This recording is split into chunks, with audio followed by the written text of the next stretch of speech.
Sou Paula Ribeiro, iniciando agora mais um Benecast, o podcast da Beneficência Portuguesa de Santos.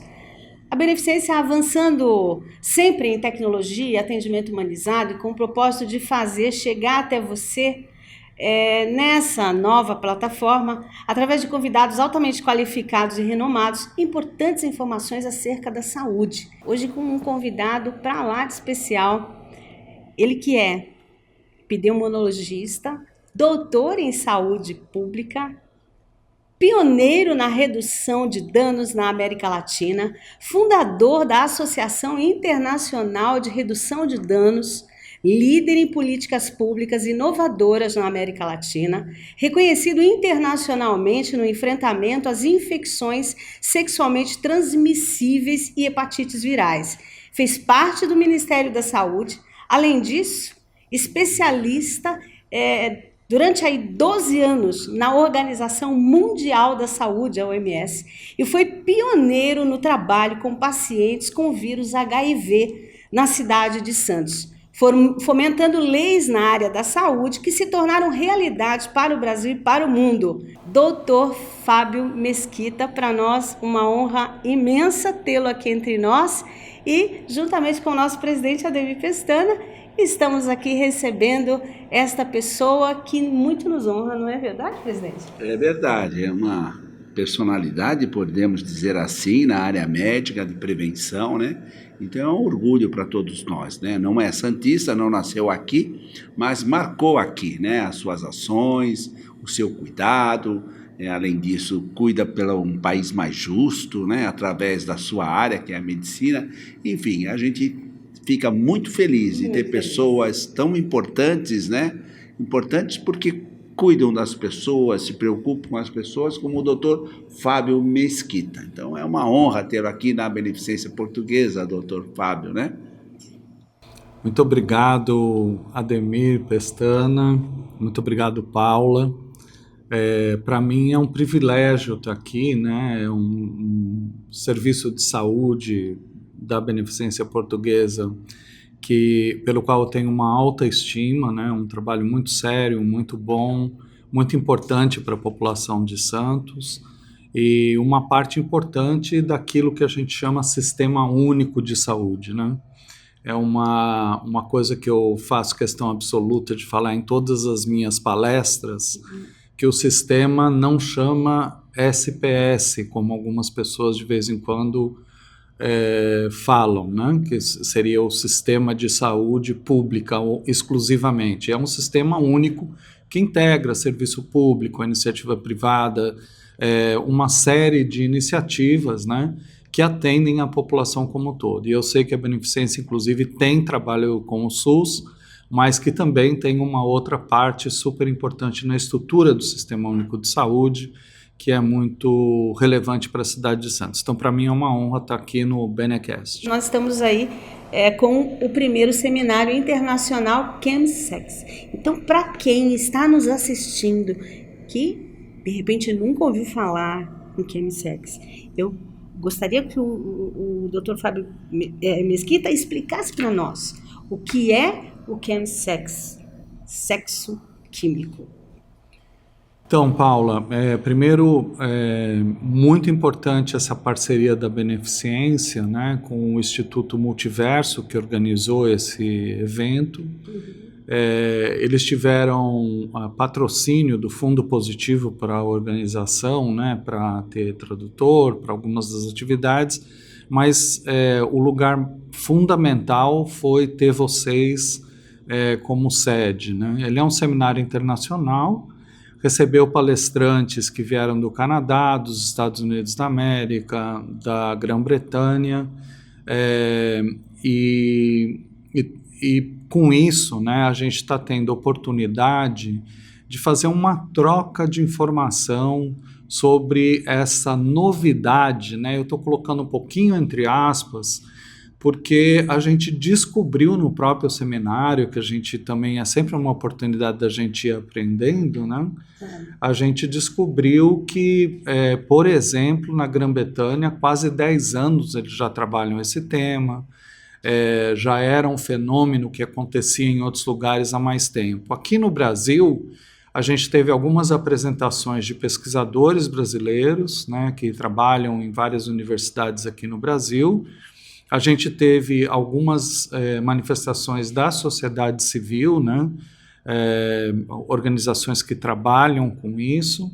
E a gente teve também manifestação de técnicos que estão dedicados a isso. Existem particularmente 2 ONGs, que é o Instituto Multiverso, que está organizando o seminário, mas também o EdLei, que é uma outra organização da sociedade civil, que também está organizando o seminário, né? É um movimento que já vem crescendo. Vem crescendo, mas quando eles fazem as apresentações, eles vão mostrando que o fenômeno foi notado com um pouco mais de, vamos dizer assim, nitidez aqui no Brasil, aí pela época da pandemia. Então já tem alguns dados que foram apresentados no evento, etc., que mostram que o fenômeno já tem 4, 5 anos, mas que a gente está se apropriando dele mais agora. E a gente está se apropriando para entender o que é, né? Aí teve uma fala bastante interessante da Juma, que é de uma associação de profissionais do sexo de Brasília, que ela faz uma fala assim, um pouco mais ampla, dizendo assim, gente, a associação de drogas lícitas ou ilícitas com sexo não é um fenômeno exatamente novo. Então, por exemplo, você vai dar um pouco mais de álcool para a pessoa que você quer sair, ou você vai e tem aquele Boa Noite Cinderela que as pessoas usavam, ou você vai e, sei lá, usa um Viagra ou alguma outro tipo de droga, enfim, essas coisas vinham acontecendo. O Viagra pode se considerar uma droga também, Ele doutor tá, Fábio? porque assim, a gente brinca um pouco com essa história, né? Eu sempre, como eu trabalho com drogas há muitos anos, desde aí da época do auge do HIV, né? Aí na década de 80, 90, eu sempre brinco que para nós profissionais de saúde, nós médicos, a classificação, se é legal ou ilegal, não tem nada a ver com a gente. A classificação da gente é que droga que causa algum tipo de dependência.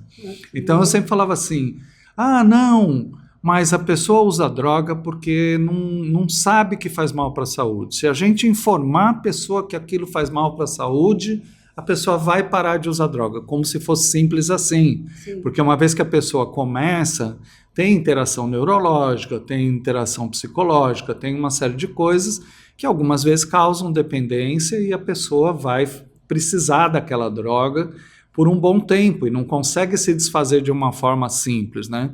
Aí as pessoas ficam um pouco assim, não, mas não consegue se desfazer porque não quer. Eu falo, tá bom, então me explica uma coisa, por que médico fuma? E aí todo mundo fica chocado e fala assim, nossa, nunca tinha pensado nisso. Por que médico bebe, né? Mesmo não, socialmente, sim. Né? E eles sabem quais são os efeitos que pode acontecer com o cigarro. Gente, ó, eu vou falar uma coisa, o meu professor de pneumologia da universidade morreu de câncer de pulmão. Ele dava aula falando todos os malefícios do cigarro, mas fumava. Então, assim, não é uma coisa tão simples você se desfazer de uma dependência, né? Não é só informação, porque o médico, sobre os malefícios que o cigarro ou que o álcool faz, é super bem informado. Não pode dizer que é só falta de informação, né? Então, o que a gente está tentando nesse caso, né? O que é o sexo químico ou o chemsex? São festas que estão acontecendo. Isso é importante. E nessas festas que envolvem juventude de maneira geral, às vezes juventude universitária, estava muito associado, mas não tem a ver só com a comunidade LGBT, mas também está associado. A Juma apresentou aqui profissionais do sexo relacionados. Então, assim, tem festas, momentos, etc., que as pessoas usam determinadas drogas, fazem a associação das diversas drogas que existem, e a gente tem ouvido falar de uma série de drogas novas que têm aparecido no mercado, né? Sendo que hoje, pelos relatórios da ONU sobre drogas, a droga mais consumida no planeta é metanfetamina, mais consumida que cocaína, mais consumida que heroína, mais consumida que maconha. Então, assim, metanfetamina está lá no topo das preocupações. E aí cada um tem a sua preferência ou essa mistura, quando a pessoa já opta pelo sexo químico, usar tudo aquilo para buscar autoprazeres? Seria mais ou menos isso? O que a gente tem visto nesse fenômeno mais novo, que a gente está identificando agora no Brasil, mas como eu disse, há uns 10 anos já vem sendo identificado em outros países, é principalmente metanfetamina. Mas mistura com álcool durante a festa, mistura com Viagra durante a festa. E aí, porque as pessoas usam essa droga como um estimulante. Mas passa a usar injetável também? E essa é a preocupação que a gente está tendo agora, que é a maior preocupação, que é usar injetável, né? Vocês devem lembrar disso, porque assim, aqui em Santos, a gente teve uma tremenda crise na década de 80, 90, por conta da injeção de cocaína, que era uma coisa muito frequente, muito comum. Eu me lembro quando eu comecei a atender HIV em 1987, lá no Centro de Saúde Martins Fontes, ali na Vila Matias, né? 50% dos meus casos, metade dos meus casos, eram pessoas que tinham contraído HIV pelo uso de droga injetável. E era cocaína na época, né? A ponto que em 1989, na gestão da Thelma, com o Davi Capistrano secretário, a gente chegou a distribuir seringa, que era uma medida que hoje é adotada no mundo inteiro, mas que na época foi uma polêmica incrível, mas a gente distribuía seringa para evitar a disseminação do HIV, né? E eu digo que a gente teve um problema com o Ministério Público, tentou processar a gente, não sei o que lá, e quem fez a defesa da gente na época foi o Conselho Regional de Medicina, dizendo, desculpa, os caras são médicos, a função de médico é proteger a vida. Se essa medida protege a disseminação de um vírus que naquela época significava a morte, porque não tinha medicamento para o antirretroviral que nem a gente tem hoje, se a pessoa contraísse o HIV, aquilo significava a morte, né? Então, eles estão fazendo o que um médico tem que fazer, proteger a vida. E a gente se livrou das acusações, dos problemas, por conta disso. As hepatites também, né? Hepatite C, principalmente, né? Inclusive, por exemplo, é muito interessante essa história da hepatite C, porque assim, quando a gente controlou a qualidade do sangue, o sangue não tinha um controle de qualidade no passado. Sim.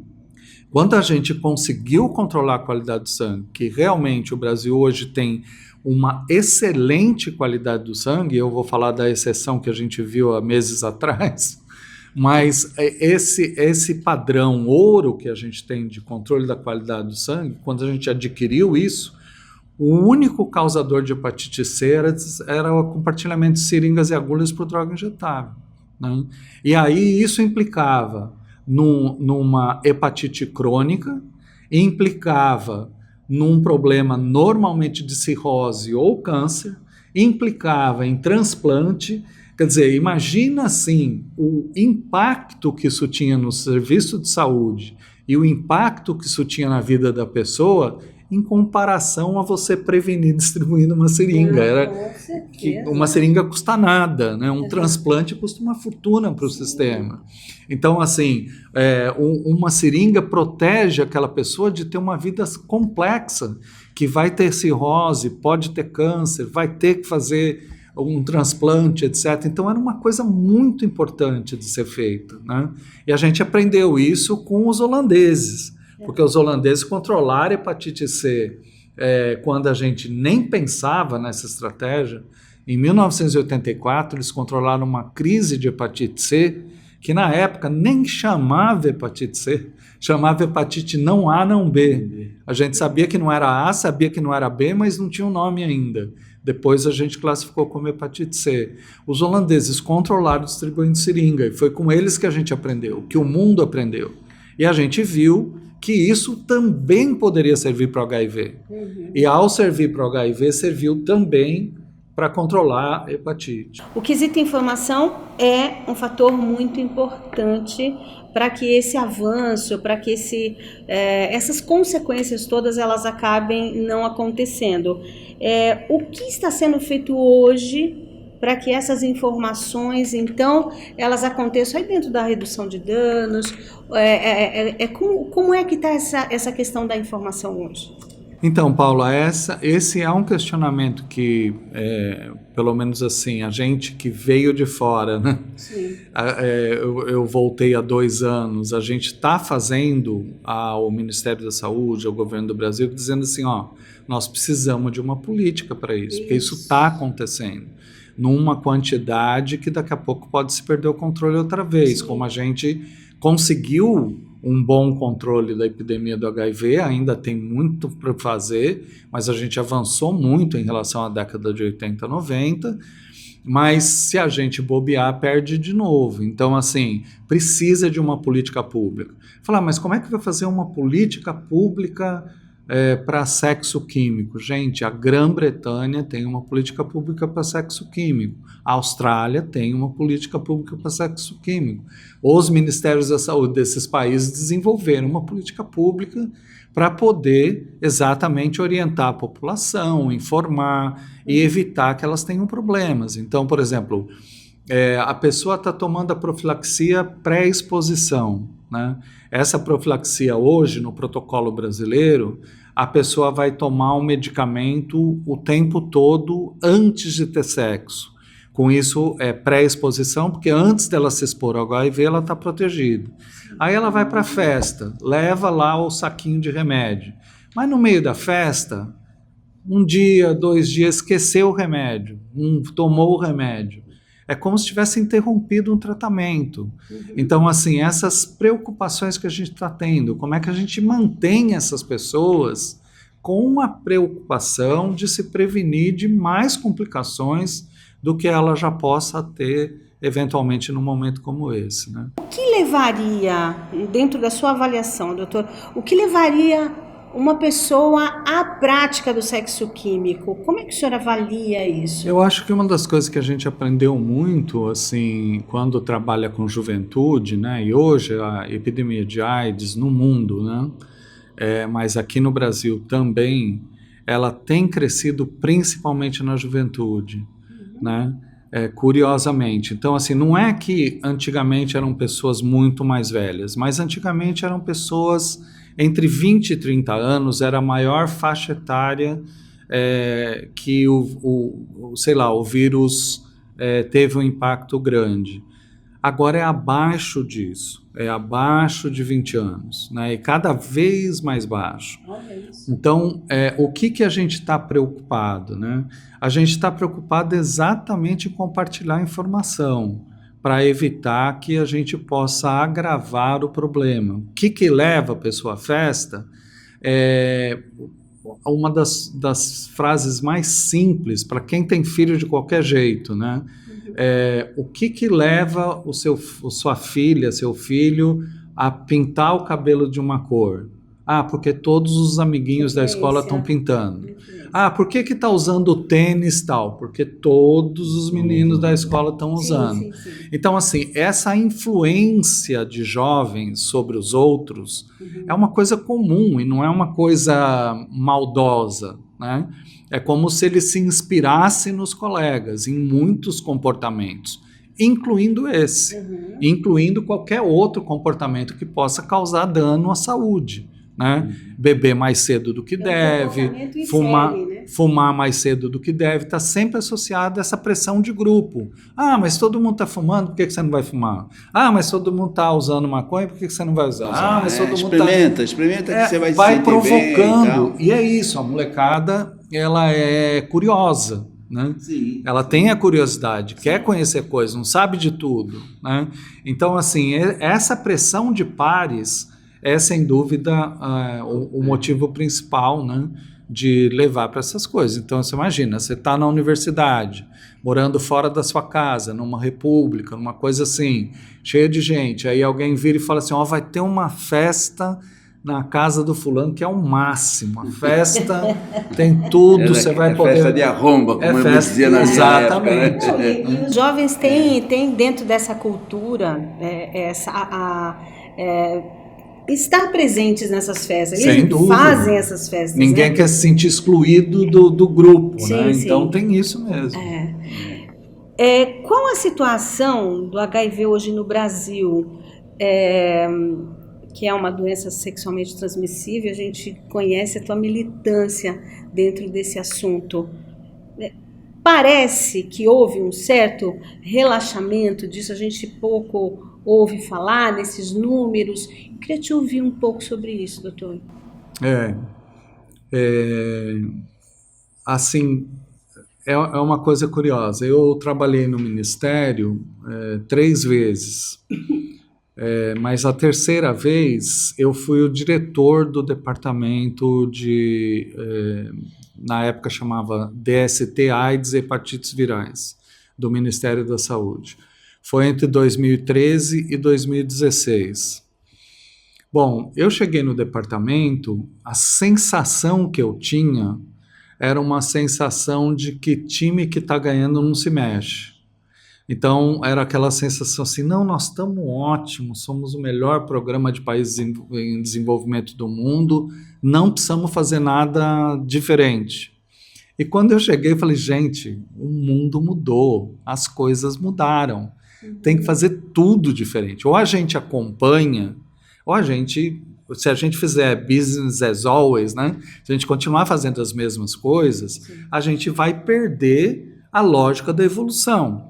Então, por exemplo, eu me lembro de ter ouvido o conselho, vamos fazer um folhetinho e distribuir na sauna.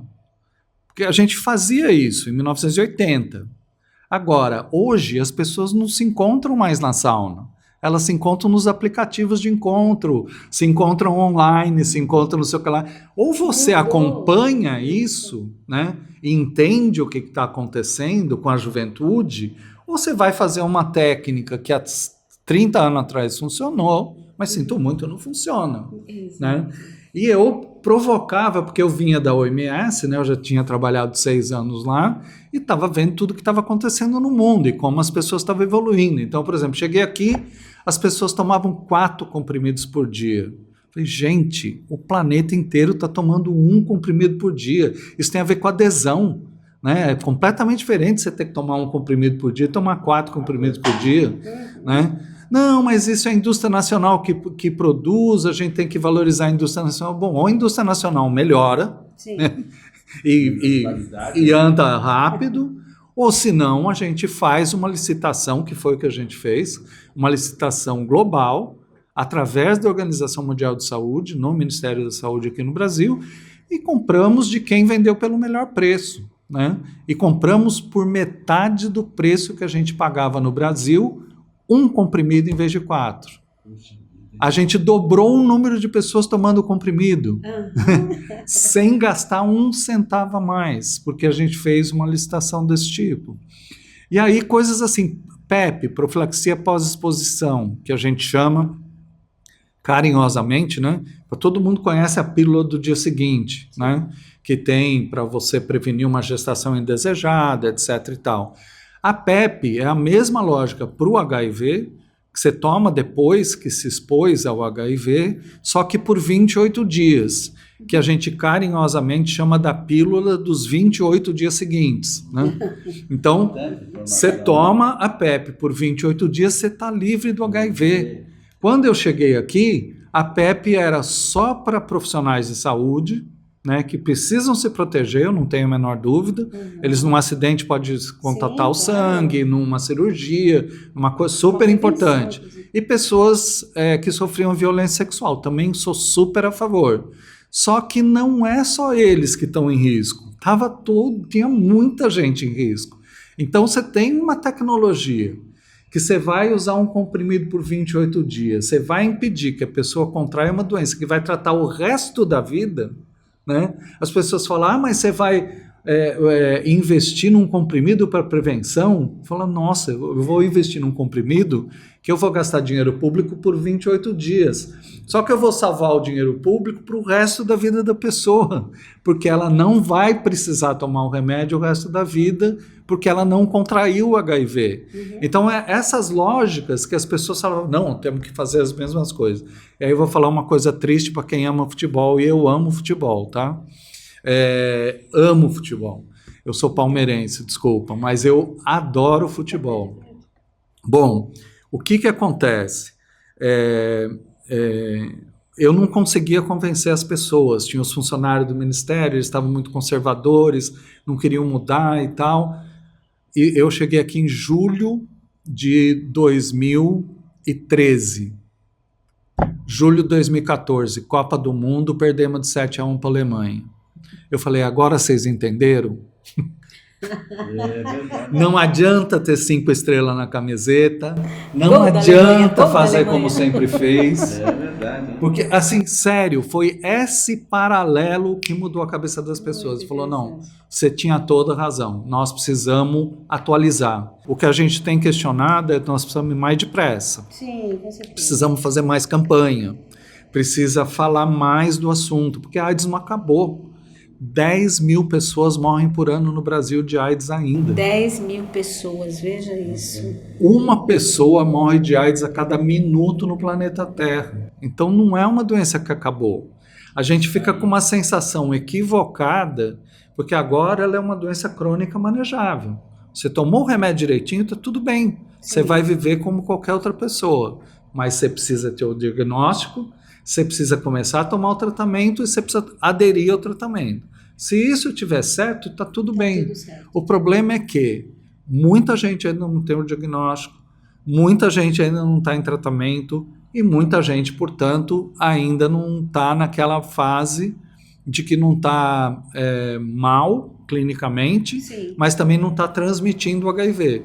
Porque essa é uma outra novidade fantástica que a gente implementou aqui, foi o 3º país do mundo a implementar na minha gestão no Ministério da Saúde, logo depois dos Estados Unidos e da França, em 2013, a gente implementou o tratar a todos. Qual era a lógica do tratar a todos?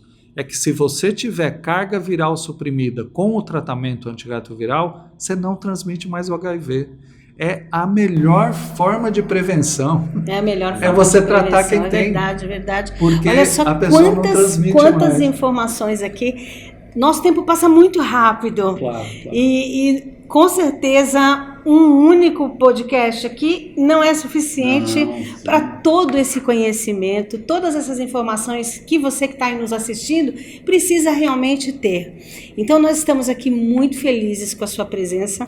Em poucas palavras, aí, um conselho para quem está nos assistindo com relação ao sexo químico, a essas doenças sexualmente transmissíveis. Uma palavra, um conselho. Gente, busque informação em fontes confiáveis, né? Onde pode encontrar essas informações, doutor Tem Fábio? informação assim no Google, no site do Ministério da Saúde, em organizações não governamentais que trabalham no tema, esses serviços de mídia de saúde, de pessoas especializadas, Drauzio Varela. Assim, você tem várias fontes de informação bem razoáveis e que você precisa buscar informação, precisa continuar se prevenindo, porque não acabou a disseminação do HIV. Precisa se prevenir dos efeitos que o sexo químico pode causar. Então, assim, você vai para uma festa, tudo bem você ir para a festa, mas toma cuidado, aprende, toma cuidado com que droga você vai usar, toma cuidado com a combinação dessas drogas. Melhor não usar, né? Melhor não usar. Só que, né? E aí também a questão de tomar cuidado com a transmissão sexual de HIV, de hepatite, de sífilis, de qualquer outra doença, né? Fica aí o recado do Dr. Fábio Mesquita para você que está nos assistindo. Importantíssimo esse tema e não deixa de ser prevenção, não é verdade? Dr. Fábio Mesquita, muito obrigado pela presença. Presidente Ademir Pestana. Uma honra estar aqui com o Dr. Fábio Mesquita. Benecast, Medicina e Saúde, chegando até você. Até a próxima. Tchau, tchau.